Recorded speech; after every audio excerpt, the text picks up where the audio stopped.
1984 का साल, सोवियत रूस के घर खाली पड़े रहते थे, दुकानों के शटर गिरे रहते, स्कूल कॉलेज बंद थे, लगता मानो पूरे शहर में कर्फ्यू लगे हो। तो आखिर ये सारी भीड़ थी कहां?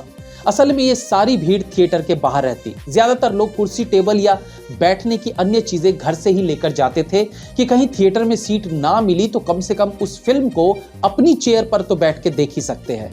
ओपन थिएटर्स थे तो बहुत से लोग सीढ़ियां लेकर भी आते थे कि अगर थिएटर में अंदर जगह ना मिली तो थिएटर के बाहर सीढ़ी पे चढ़ के ही हम अपने स्टार को देख लेंगे।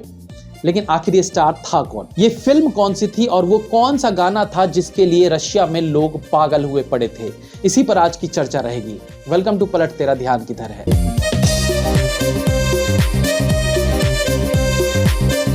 मिथुन चक्रवर्ती जी के जमाने में उन्होंने गाना क्या गाया? जिम्मी जिम्मी जिम्मी आजा आजा आजा। आप कल्पना कीजिए आज की पीढ़ी जिनका जन्म उस समय नहीं हुआ होगा, आज भी जिम्मी जिम्मी जिम्मी आजा आजा आजा। पिछले कुछ समय से जब भी आप रशियन नाम सुनते हैं तो आपके मन में दूसरे ही ख्याली पुलाव पकने लगता है।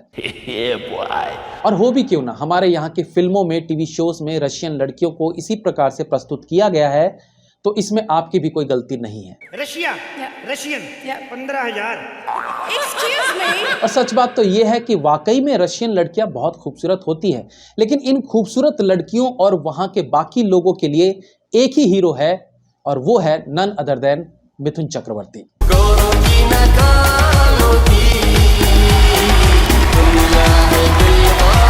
ये अजीब जरूर है कि हिंदी भाषा ना समझने वाले देश में मिथुन की फिल्म डिस्को डांसर के लिए इतनी दीवानगी क्यों थी। वैसे तो डिस्को डांसर के सारे गानों के प्रति वहां पागलपन देखने को मिला था, बट जिमी जिमी सॉन्ग ने तो दीवानगी, पागलपन, क्रेजीनेस सभी को पार कर लिया था। और तो और ये गाना आज भी वहां के लोगों की धड़कनों में बसता है।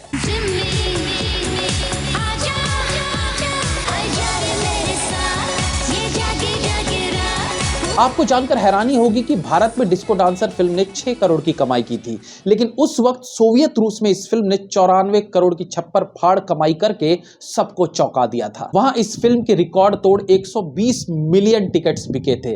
ये फिल्म उस साल की सोवियत रूस की सबसे बड़ी हिट फिल्म थी और उस दशक की चौथी सबसे बड़ी फिल्म थी।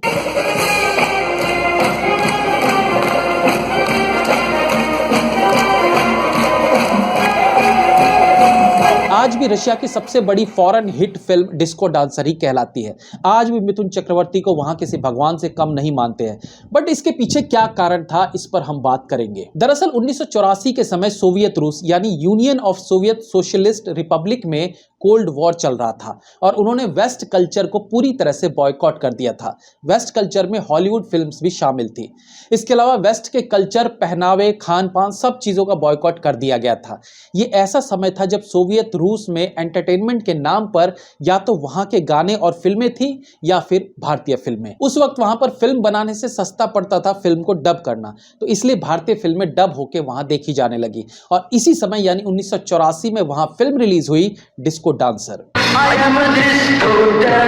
हालांकि फिल्म रिलीज से पहले इसके गाने रेडियो पर खूब सुने गए और इसी दौरान उन्हें जिमी जिमी सॉन्ग भा गया और वो इसके फैन हो गए। अब ये गाना उन्हें क्यों अच्छा लगा, उसके कुछ रीजन समझ आते हैं। पहली बात तो इस गाने में जो नाम जिमी है वो टिपिकल हिंदी नाम नहीं है, इसलिए भी वहां के लोग इस गाने से रिलेट कर रहे होंगे। लेकिन सबसे इंपॉर्टेंट था इसका कैची ट्यून, जिसे सुनते ही वहां के लोग इससे कनेक्ट होते चले गए। मिथुन के चमकीले कपड़े अगेन टिपिकल इंडियन ड्रेस नहीं थे। फिर फिल्म के एक्शन सीन्स, ऐसी बहुत सी चीजें थी जिससे वहां के लोग कनेक्ट होते चले गए और आलम यह रहा कि देखते ही देखते जिमी जिमी गाना वहां का नेशनल एंथम बन गया।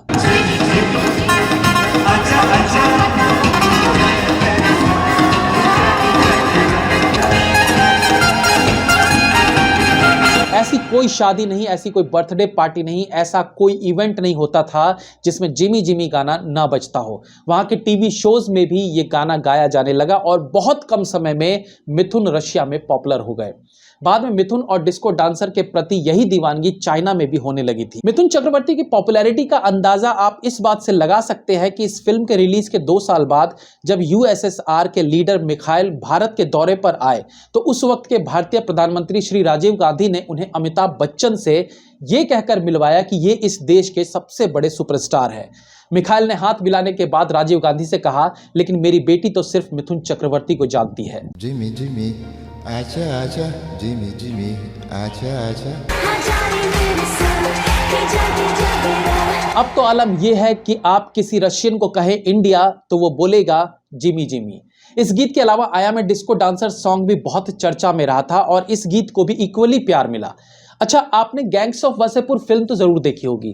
उस फिल्म में जब मनोज बाजपेयी हजरात हजरात करते करते रामाधीर सिंह की मां बहन कर रहे थे, उस वक्त उनकी रिक्शा पर एक गाना बज रहा था, कसम पैदा करने वाले की, और एक आदमी रिक्शा के आगे डांस भी कर रहा था। वो गाना दरअसल उसी सिंगर ने गाया है जिसने आया मैं डिस्को डांसर गाना गाया था, जिसका नाम है विजय बेनेडिक्ट। विजय ने इस फिल्म के अलावा कसम पैदा करने वाले की फिल्म का title song, dance dance film का आ गया हलवा वाला आ गया सॉन्ग गाया। मतलब कुल मिला के 20-25 और गाने ही वो गा पाए। 1991 में जर्मनी में जब वहां की माफिया ने उनके भाई को मार दिया, उसके बाद उन्होंने फिल्मों में गाना छोड़ दिया और अब वो चर्च में गाते हैं। चाइना में ये सॉन्ग 2020 में अचानक से पॉपुलर हो गया, बट उसके रीजंस अलग थे। Super hit song Jimmy Jimmy is going viral online. दरअसल लॉकडाउन में चाइना में खाने पर भी आफत थी, लोगों के पास खाना नहीं था। ऐसे में टिकटॉक वीडियोस में ये गाना फेमस हो गया क्योंकि जिमी जिमी को वो JIMMY नहीं बल्कि JIE और MI पढ़ते थे, जिसका अर्थ होता है गिव मी राइस, यानी मुझे चावल दो। इस कारण इस गीत को लेकर वहां अनेकों फनी वीडियोस बनने लगे।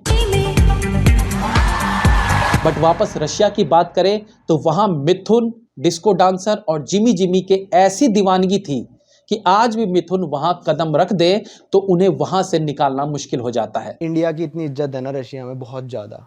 पर अभी अगर आप गांव साइड जाओगे और कहोगे इंडिया, तो वो कहेंगे मिथुन चक्रवर्ती आ गया। पूरे गांव में रोला हो जाएगा कि मिथुन चक्रवर्ती घूम रहा है यहाँ पे, क्योंकि वो उसके जिमी जिमी गाने पे नाचते हैं सारे रशियंस। अच्छा, जिमी जिमी चला दो, हर रशियन को गाना पता ही है। ये तो पता ही नहीं था मैं। मिथुन एक फिल्म की शूटिंग के दौरान जब मिथुन के बेटे नमशी चक्रवर्ती रशिया गए थे तो होटल के बाहर यंग लड़के लड़कियों की भीड़ थी जो मिथुन के बेटे को देखने आए थे। तो ऐसी थी मिथुन के प्रति रशियंस की दीवानगी। आई होप आपको ये वीडियो अच्छी लगी होगी। Have a nice day.